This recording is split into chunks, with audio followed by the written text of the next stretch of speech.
திருநெல்வேலி மாவட்டம் தமிழக மக்கள் முன்னேற்றக் கழகம் சார்பில் மாஞ்சோலை தேயிலை தோட்ட தொழிலாளர்களின் உரிமை போரில் தாமிரபரணி ஆற்றில் உயிர்நீத்த 17 தமிழர்களின் 26ஆம் ஆண்டு நினைவாக நலிந்த பொதுமக்களுக்கு ரூபாய் 3 லட்சம் மதிப்புள்ள நலத்திட்ட உதவிகள் வழங்கும் நிகழ்ச்சி நடைபெற்றது. கடந்த 1999ஆம் ஆண்டு ஜூலை 23ஆம் தேதி மாஞ்சோலை தேயிலை தோட்ட தொழிலாளர்கள் ஊதிய உயர்வு கேட்டு நடைபெற்ற அமைதி ஊர்வலத்தில் காவல்துறையினர் நடத்திய தடியடியில் தாமிரபரணியில் 17 தமிழர்கள் உயிரிழந்தனர். இந்த நிகழ்வில் 26வது ஆண்டு நினைவு நாளை முன்னிட்டு குறுந்தொட்டியார்புரம் தாமிரபரணி நதிக்கரை அருகே பொதுமக்களுக்கு 200 பேர்களுக்கு திருநெல்வேலி மாவட்ட தமிழக மக்கள் முன்னேற்றக் கழகம் சார்பில் அரிசி, பருப்பு, மளிகைப் பொருட்கள் 100 பேருக்கு வழங்கப்பட்டது. தையல் இயந்திரங்கள் மற்றும் மாணவர்களுக்கு ரூபாய் 50,000 கல்வி உதவித்தொகையும் மண்டல தலைவர் தோழர் கண்மணி மாவீரன் வேளாளர் வழங்கினார். சிறப்பு அழைப்பாளராக மயோபதி மருத்துவர் ராமசாமி, ஆடிட்டர் பாஸ்கர் ஆகியோர் கலந்து கொண்டனர். இந்த நிகழ்வில் மாநகர் மாவட்ட இணைச் செயலாளர் சின்னத்துரை பாண்டியன், மாநகர் மாவட்ட இளைஞரணி தலைவர் மணிமாறன், மாநகர் மாவட்ட மகளிர் அணி செயலாளர் ஆனந்தம், கண்மணி சர்மிளா, கண்மணி லலிதா, உலகநாதன், ஷாம் விண்ணரசன், பரத் உட்பட பலரும் கலந்து கொண்டனர். நலத்திட்ட உதவிப் பொருட்கள் வழங்கிய தோழர் கண்மணி மாவீரன் உட்பட அனைவருக்கும் குறுந்தொட்டியார்புரம் ஊர் நாட்டாண்மை முருகன், மதன் நன்றி கூற நிகழ்வு நிறைவு பெற்றது.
ஆயிரத்தி 1999ஆம் ஆண்டு மே மாதம் மாஞ்சோலை தோட்ட தொழிலாளர்கள் கூலி உயர்வு கேட்டு மாவட்ட ஆட்சியர் அலுவலகத்தில் வந்து முற்றுகை போராட்டம் நடத்தினார்கள். அவர்களை 652 பேரை கைது செய்து, பெண்கள், ஆண்கள், குழந்தைகள் மட்டும் 652 பேரை கைது செய்து திருச்சி சிறையில் அடைத்தார்கள்.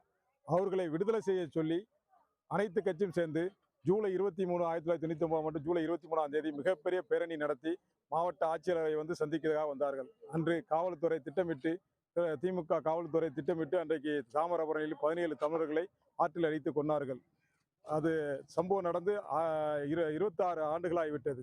தொடர்ந்து தமிழக மக்கள் முன்னேற்ற தமிழர் அமைப்பில் சேர்ந்து அஞ்சலி செலுத்தி வருகிறோம். இரத்த தானம், அன்னதானம், நலத்திட்ட உதவி போன்ற பண்ணிட்டு வரோம். போன ஆண்டு, முந்தின ஆண்டெல்லாம் மாஞ்சோலை லெவி பண்ணோம். இன்று மாஞ்சோலைகள் அங்கே போவதற்கு அனுமதி மறுக்கப்பட்டது. அதனால இன்று எனது தலைமையில் தமிழக மக்கள் முன்னேற்ற கழகம் சார்பில் எனது தலைமையில் இன்றைக்கு குருந்துரார்புரத்தில் அரிசி, பருப்பு, தையல் மிஷினு, இஸ்திரி பெட்டி, கல்வித்தொகை போன்ற பொருட்களாம் மக்களுக்கு இலவசமாக நலத்திட்ட உதவி வழங்கப்பட்டது. தொடர்ந்து அரசுக்கு கோரிக்கை வச்சு வருகிறோம். தாமிரபரணி நதிகர ஓரத்தில் 17 தமிழர்களுக்கு நினைவு தூணம் அமைக்க வேண்டும் என்று தொடர்ந்து கோரிக்கை வச்சுட்டு வரோம். மாவட்ட ஆட்சியரும் தமிழக அரசும் அதை மறுத்து கொண்டே வருகிறது.